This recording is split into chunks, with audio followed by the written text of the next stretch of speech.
It's not something anyone wants to think about, even though we all should. What would you do if someone broke into your home in the middle of the night? How would you protect your family and property? When a burglar, armed and high on drugs, crept into his baby's bedroom, Ben Batterham saw red and gave chase. He pursued the intruder out of his house and down the street. There was a violent struggle as Ben attempted a citizen's arrest. Moments later, the burglar suffered a heart attack and died. So who's the victim and who's the criminal now? Ben Batterham found himself arrested and charged with murder.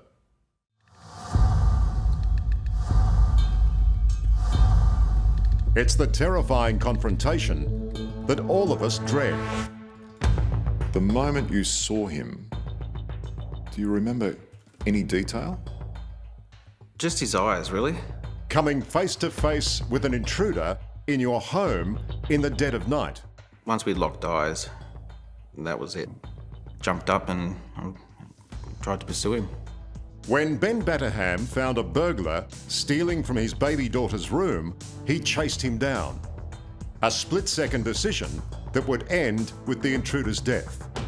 And see this young father accused of being a cold-blooded killer. Man accused of killing a home invader at Newcastle. A 33-year-old man has been charged over Left one man dead of recklessly inflicting grievous bodily and harm. another on trial for murder. Over 4 traumatic years, he was banged up in jail and dragged through the courts in a case that should never have made it to trial. The state was insistent He was persistent. that you were the murderer, Yeah. that you'd killed him. Yeah, I've gone from the victim to the criminal. It didn't make any sense. Why do you think this case, his story, has resonated so strongly in the public arena? This could happen to anyone. It could happen to you. It could happen to me. So it resonated with people because it could have been any of us. It all began with a celebration for Ben's 33rd birthday. A catch-up with an old schoolmate he hadn't seen for years. It was Easter weekend, so we'd gone out for dinner and come home because all the places were closing up. We were just sitting in the lounge room, drinking, laughing, catching up, cracking jokes and just having a good catch-up, really. There was plenty to catch up on. 3 months earlier, Ben and his partner Monique had become proud parents to a baby girl. And they'd just moved into their first family home right next door to Ben's parents. I'm actually thankful that the boys were being a little bit noisy, so I went next door. It's probably one thing I do regret, though. I didn't tell him I was going next door. I just left. I'm so glad she wasn't there. Yeah. Yeah, I think given the nature of the person, it's quite scary. Just after 3 a.m, an intruder breaks in. He makes a beeline for the baby's room, where he steals Monique's handbag.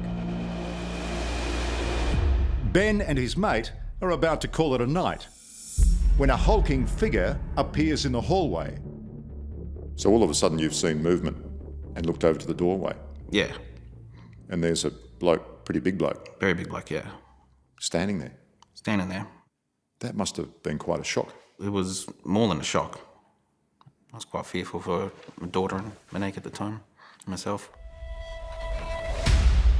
The intruder is convicted rapist Richard Slater. He's high on ice and armed with 3 knives when he locks eyes with Ben Batterham. He's coming out of your daughter's bedroom. Your head must have been exploding. It was, my head was doing backflips. I remember just saying, hey, and I've jumped up. I just had to chase him. Ben races down the street at full sprint, determined to make a citizen's arrest, but loses sight of the intruder when he trips and falls. A passing couple offer their mobile phone, and he calls police. Police emergency, Isabel, can I help you? Hi. Hi. Hello. I've just been robbed. I've chased a guy down the street, I've tripped over and I've smashed my mouth. This is a recording of the 000 call he makes that night. What did the bloke look like? Oh, he's a white Caucasian. Okay. That's about it. All right. Like, you know. Cool. So he was very close to you, as it Very. turned out. He heard the 000 call. And so he knew police were on the way. Yep. It's then that Ricky Slater emerges from his hiding place and makes a run for it.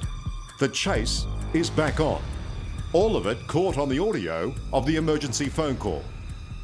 Okay, what was he wearing? What was he wearing? I thought it was... Hey! Hey! What was he wearing? You fuck... In less than a minute, Ben Batterham catches the intruder.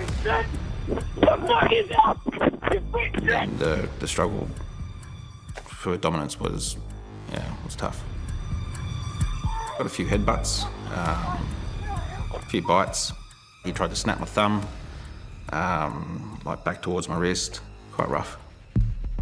The commotion wakes up neighbours who raise the alarm.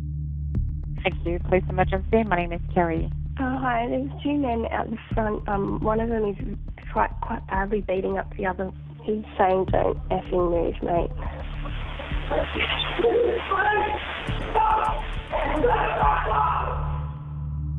These photos show just how violent things became.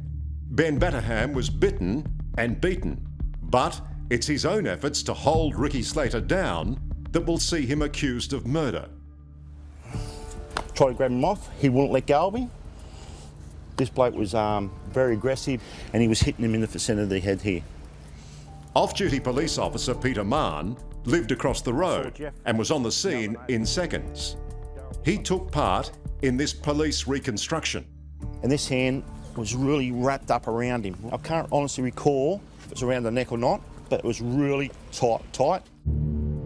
With Ricky Slater complaining he can't breathe, he tells Ben Batterham to let him go. With that, he loosened everything and sort of got up to his knees, and for whatever reason, I don't know how it happened, but Slater bit into there, and that's when he again has got really aggressive and then hit him again. People who were there were saying, look, this guy was yelling, he was abusive, being you. Yeah. He was punching him repeatedly, was holding him down, had him in a chokehold. Yeah, I was yelling. I did strike him a few times. I didn't have him in a chokehold. You think the chokehold description was an exaggeration? Very, very much exaggeration. What I was doing was necessary to hold him, and that was it. When police arrived, they handcuffed and arrested Ricky Slater before realising he was unresponsive. He'd suffered the first of 3 cardiac arrests that would claim his life the following day. Ben Batterham was immediately charged with murder. So I've had to put my hands out, they put me in cuffs. I broke down and I said, look, I didn't do it. And my mother and my partner were standing there and I gave them a hug and a kiss, and that was it.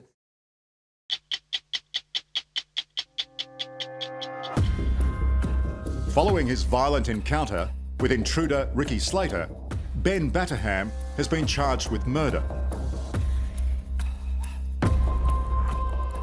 How long did it take, Ben, before the gravity of it, its sort of life-changing nature of a murder charge, really sank in? I'd say I'm sitting on the truck on the way to prison.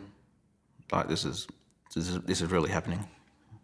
I'd lost my freedom, lost my job, I lost my house. Normality was just blown away that night. For Ben's partner, Monique, and their young daughter, family life was reduced to a weekly visit behind the fences and the razor wire. You took her into jail, did you, to see Ben? Yeah, I did. I wasn't sure what to do at the start, if I should go, if I shouldn't take her. But Ben wasn't coping, so I knew he needed to see us. Yeah, she said, Dad, in that room. She said her first word in jail. Yeah. That really brings it home, doesn't it? Yeah. It's quite sad. But it shows how much she wanted to see her too. As the weeks went by, public anger grew that the victim of a home invasion was now in jail. thousands signed petitions calling for Ben Batterham's release. Eventually, he was freed on bail to await trial, to the fury of Ricky Slater's grieving family. How tough is jail for you? Very tough. Why should he walk away? My son's dead. Everyday life became a struggle. Somehow, Ricky Slater's death was labelled a racist hate crime. Ben and his family received death threats and were forced into hiding. Like if I heard a noise, I'd jump up in the middle of the night and I'd stand in the house, pitch black. I think some nights I'd stand there for an hour or two, just almost convincing myself that there was someone in the house at the time, and shadows started playing tricks on you. And at times I'd pick up my phone and have 000 on call. I was very paranoid. So you were quite literally jumping at shadows? Very much so. Mr. Batterham, how are you feeling? Suffering from PTSD, Ben turned to alcohol in breach of his bail conditions and was then caught drink driving. Are you worried that you could end up back behind bars? Hauled before a court, he was jailed for another 3 months, much of that spent in solitary confinement for his own safety. It was very hard. He went through some really dark stages. Did you ever say to Ben, look, why did you chase him? No. Why didn't you just let him go? No. He was in my daughter's room. But I don't blame him for any of it, and I don't think it's your fault that we had to go through it at all. It was late last year that Ben Batterham finally went on trial for murder.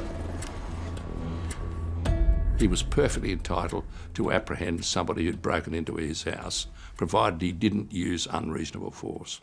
But Batterham didn't use unreasonable force, the judge said. In effect, then, it wasn't a case about self-defence? No, it wasn't at all. It was simply a case about what caused Ricky Slater's death. Former Judge Anthony Wooley says the prosecution tried to prove that not only had Ben set out to kill Ricky Slater, he had strangled him to death. The prosecution put a lot of store in this supposed chokehold. They relied on that during the trial. Well, it was the only case they had, really. If they didn't have a chokehold, they had nothing. The prosecution case against Ben Batterham collapsed under the weight of evidence from medical experts. Ricky Slater's death, they found, was a direct result of the toxic level of ice in his system and a diseased heart from years of drug abuse. Ben Batterham was found to have acted reasonably and lawfully and was found not guilty. Nothing he did contributed to the death.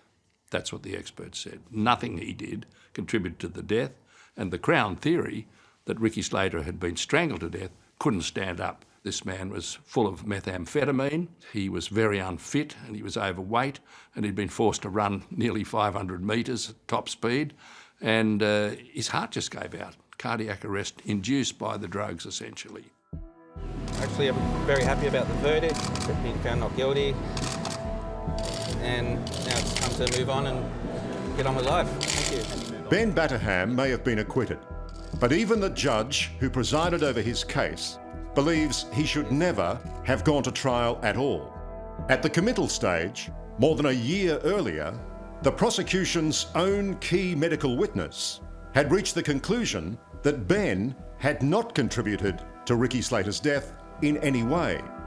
Yet Ben's lawyer, Peter O'Brien, says the Director of Public Prosecutions refused to pull the case. It was never going to result in other than acquittal, and therefore it was not in anyone's interest, not in the community's interest, not in the accused's interest, not in the interest of the deceased's family, that the matter was run.